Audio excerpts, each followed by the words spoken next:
our audiences include a lot of children. Because they are still closer to their fitra, they resonate with stories much quicker and easier than adults sometimes. Everyone is trying to reach their head, but they're ignoring their heart.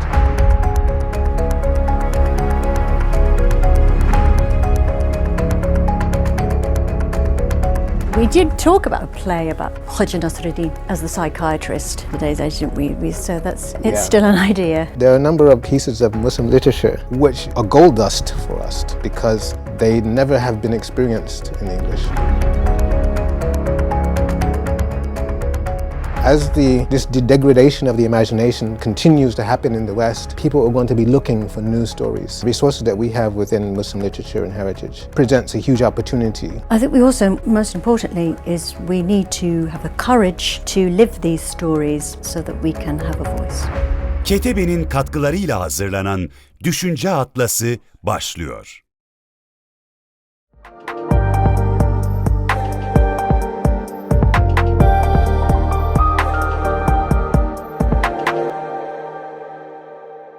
Would you talk about yourself, Eleanor, first, maybe, then Luqman?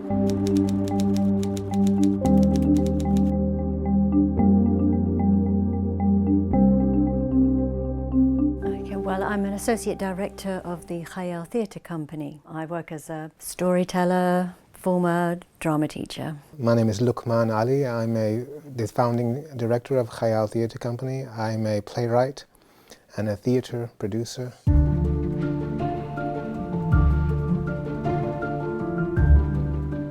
Well, actually, you say why Hayal, maybe why the name Hayal? Yes. Because it means it's a word which is used in many languages. It's known as it's the word of imagination, which is known in many languages, and so therefore, it crosses many borders. And imagination, we feel, is what we need to invigorate our imaginations in order to reawaken a discourse of story and dream, which is why our company was founded, to explore the discourse of story and dream through the dramatic interpretation of Muslim literature. When I say Muslim literature, I mean the works of the great sages such as Jalaluddin Rumi, Fariduddin Attar, Sa'di, and also the great wealth of folkloric literature, which we explore from West Africa through to China. That's why we began 25 years ago. Luqman, do you agree what she said? Absolutely, absolutely. I think the fact that the word khayal is recognized in Turkey, in Malaysia, in Afghanistan, in Iran, in Arab countries, everybody who has some education in Islam will recognize the word khayal and it will speak to their own imaginations. It was very important for us to choose a word that had widespread recognition. I think the other key thing is that one of the oldest traditions of Muslim theatre is Khayal al-Dil, which was shadow puppet theatre, which goes back 1,000 years, over 1,000 years. So we were inspired by all of that history, all of that heritage. And of course, Khayal al-Dil has its corresponding art forms in Turkey with Karagoz. All of these things have played a huge part in causing us to decide to use Khayal. One of the things that I also talk about is how it was the sunnah of our Prophet, peace and blessing be upon him, to capture people's imaginations. And this is something that sometimes I think we don't remember or give importance to, but to capture people's imaginations is the way to open their hearts and to broaden their horizons. So we hope we've been doing that for these 25 years. So, I mean, the response we have from audiences evidence the fact that it has been successful. So, alhamdulillah.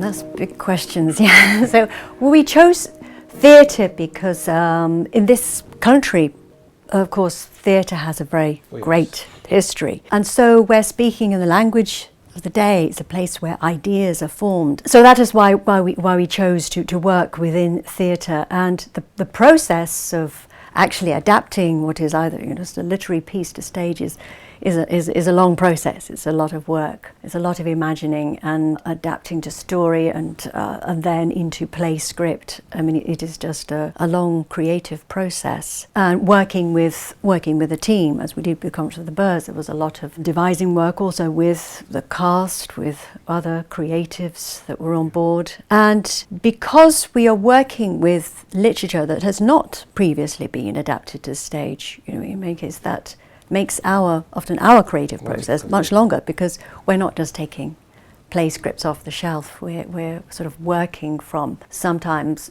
literature that maybe just oral stories that we've heard, which then or stories that we discover through folklore, stories that we may find in a very scant form, written in a very sort of a skeletal way, that we are imagining that story for the appropriate context, for the appropriate context for the audience, the times that we're in. And then the next process is then into a play script, and it's a big creative process, which, of course, what is so wonderful about theatre is that theatre embraces all the arts, the visual arts, the sound art, choreography.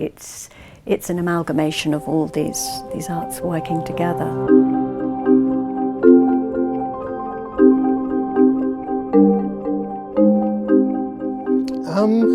Well, children love stories, and we are telling stories. And children also, because they are still closer to their fitra, if we use an Arabic word, they resonate with stories much quicker and easier than adults sometimes. So we have a lot of success with children. In fact, most of the time when we're working, our audiences include a lot of children, and children love the fact that they're being spoken. Someone is trying to reach their hearts, because most of the time, as children in this country and many other countries, everyone is trying to reach their head, but they're ignoring their heart. So we actually have a lot of success working with children because they value that. They value the fact that someone has some interest in their spiritual selves and in their hearts. Alhamdulillah, it's been lovely. We work with children, Muslim children, but also children in state schools, children in special needs schools, children who can't see, children who can't hear. We have many different ways in which we apply the skills we've developed over these 25 years to benefit the children. We just now set up a drama academy, which we're running in Cambridge and here in Luton, and we've done some work in London, working with children right from the age of 3 up to the ages of 15. That is proving very successful for us, and they are getting in touch with their literature, with their history, with their culture, but also developing skills in drama and theatre.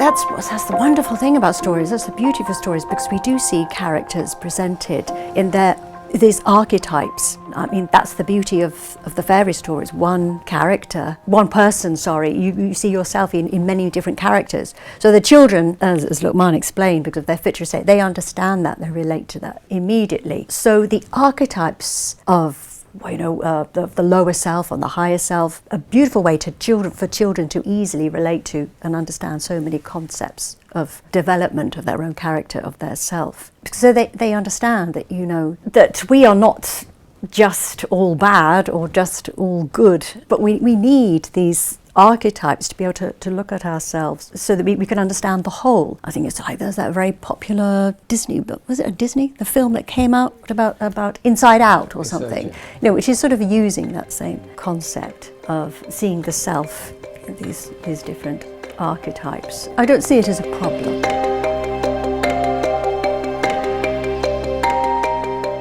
It's great. Since in our first production, we had audience members who were Muslims, people of all faiths, no faiths, literally of all ages. And we've had wonderful responses from people of all backgrounds who've appreciated their work. I particularly remember, was it Tales from Muslim Lands?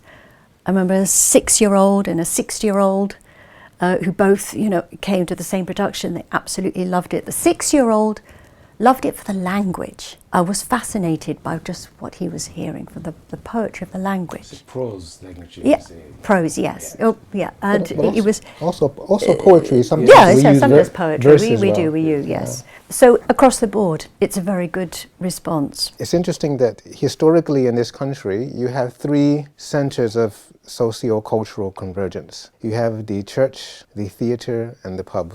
Yes. Now, the pub and the church are difficult for us to have dialogue with the wider society. But the theatre is unique insofar as it allows for the widest possible engagement with society. So, for instance, now we work across 9 sectors in this country. So, not just culture and art, but also education, academia, government, and health. We work across 9 sectors.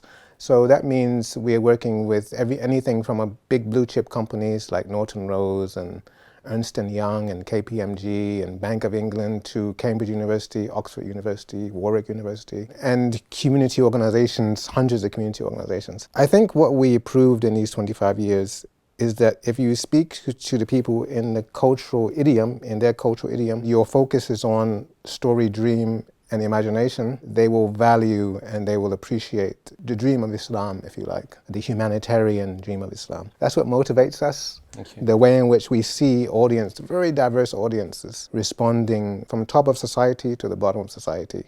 Because ultimately, all human beings have a heart that has certain inclinations to higher wisdom and virtues. And so when they experience that, they know that they're experiencing something.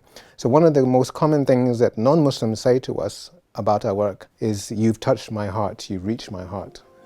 So, alhamdulillah,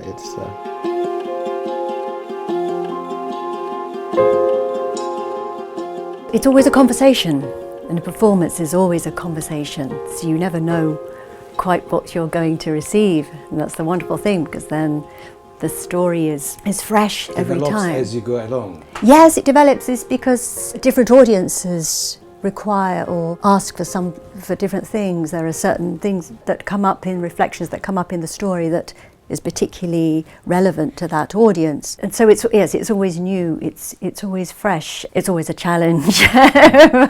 Yes, children do offer challenges because they are the fiercest critics. You know, they will let you know what they think. Of course, I mean, you are dealing with all those challenging groups. Earlier you said, the SEN kids and challenging audience, and that's commendable, the work you are doing. Challenging, but also very rewarding. Of course, yeah, I mean, it is the most rewarding aspect of the work has been in working with children.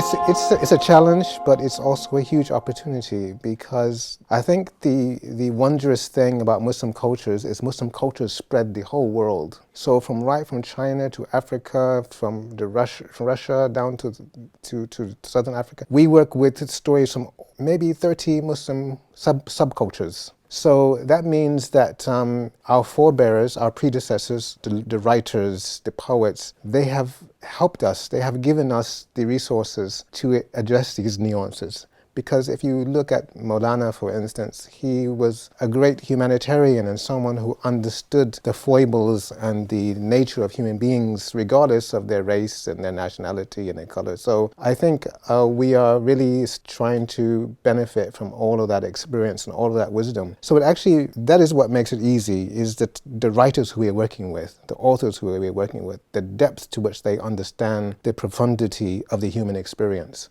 So that means when we are going and working with audiences, as diverse as they may be, the treasury of our Muslim literature reaches them. It's actually quite amazing, because sometimes we are working in very different environments and people are very different, but all recognize the rich humanitarian value of the work, as well as the spiritual of the work.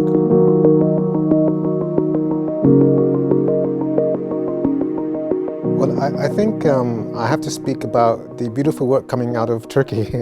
It's doing the Ertuğrul series, for instance. I don't know if I'm allowed to, but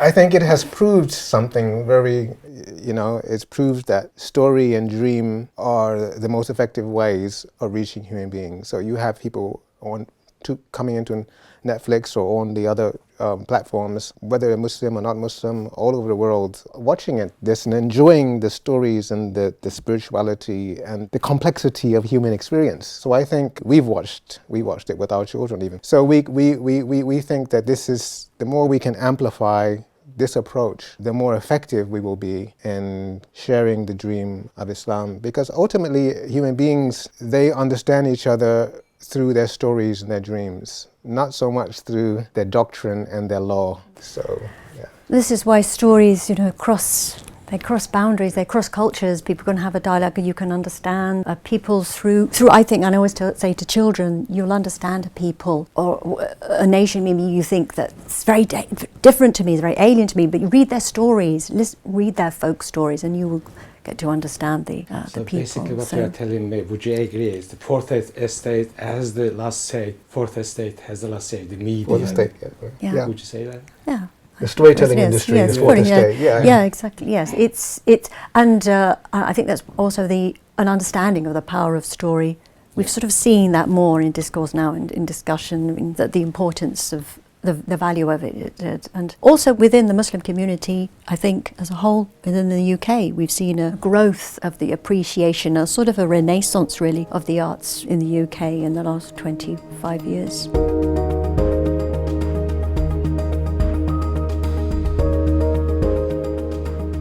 There are some contemporary authors who interest us, but we recognize that we can't do everything. So we have to focus on where we think we can add most value. And at the moment, that is in working with the classical literary figures. Because in the West, because the majority of Muslims speak English, we feel we have to lay solid foundations for our cultural expression. And the most solid foundations are going to be our literary classics. Once we have that foundation laid, then I think we can start doing more contemporary things. But now, in the West, in English, most Muslims still do not have a sufficient grasp of the classic literature. And so I think for a while, that will be our main focus. But oftentimes, when we are adapting classic Muslim literature, we're not just doing period adaptations, sometimes we do contemporary adaptations. So we do bring in the modern experience into the stories. I guess at the moment, that's how we're addressing it.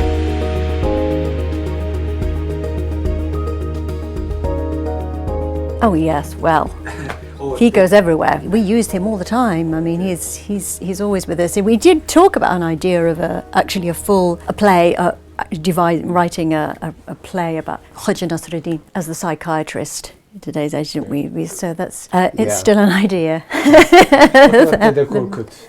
Do you know? Yeah, we're not familiar with the, we need to learn from you, Maulud, about these things.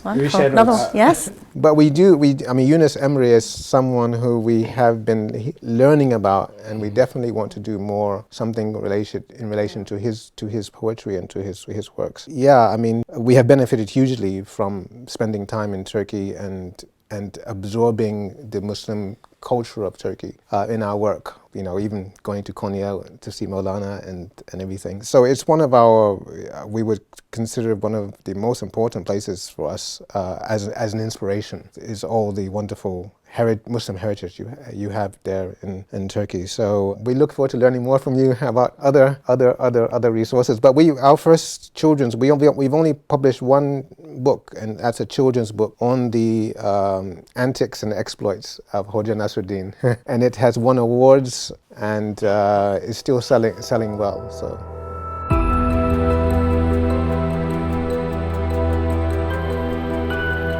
Most important thing, we have to have confidence in our literary resources. We have to understand that they will exercise a powerful impact on people's psyches and imaginations and their hearts, because they have a very strong symbology which is aligned with the cosmic symbology.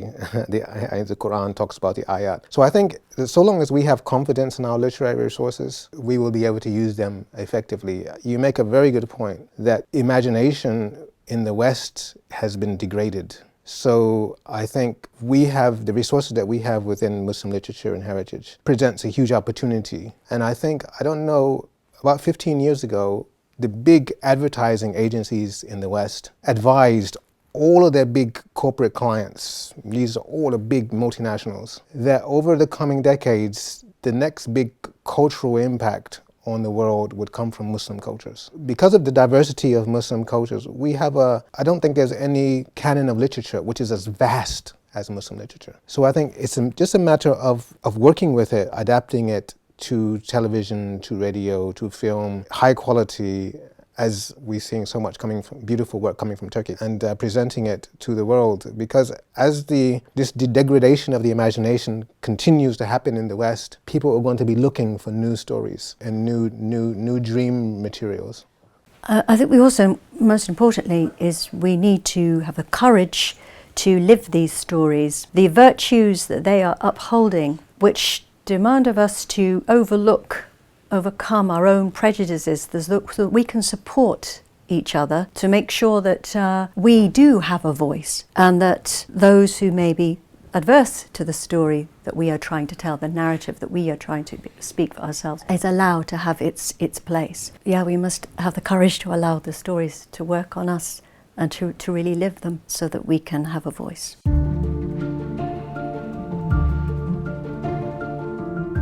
Oh, I hope so. Many. Yes, we are considering. We have a number of projects in developing. One is around the story of coffee, because billions. About Turkish coffee. Yes. Oh well, yeah. Yes, Turkish coffee. Yeah. Most importantly, billions of cups of coffee are drank in the West particularly, but in the world generally. But most people who drink coffee don't know the story of coffee. Yes. And they don't know how really Ottoman coffee house culture dramatically changed this society. Everything that we know about this society, from the insurance industry to banking industry to ultimately goes back, even the so-called free press, all of this goes back to the coffee houses, that 17th century coffee houses, which was a culture that came from Turkey. So that's a story that we think is very important to tell, because it will clarify some misconceptions that a lot of people in the West have, that Western modernity is only down to the West and it has no relationship with the East. It will show that actually Muslims have made a huge contribution to what we understand as the West, and actually this divide is very illusory.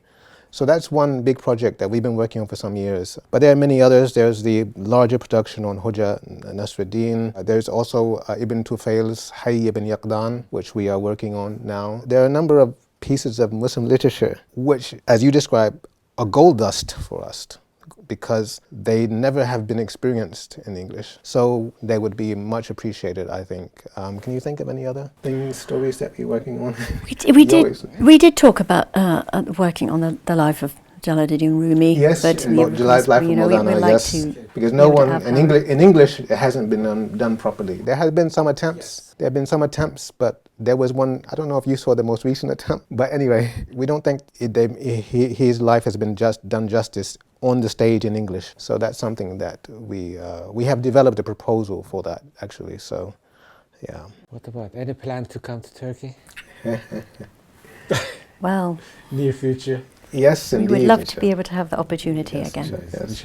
Inshallah. Thank you. It was great talking. Thank you. It was a pleasure. Thank you for having us and thinking of us. No, thank you. Teşekkür ederim. Afwan.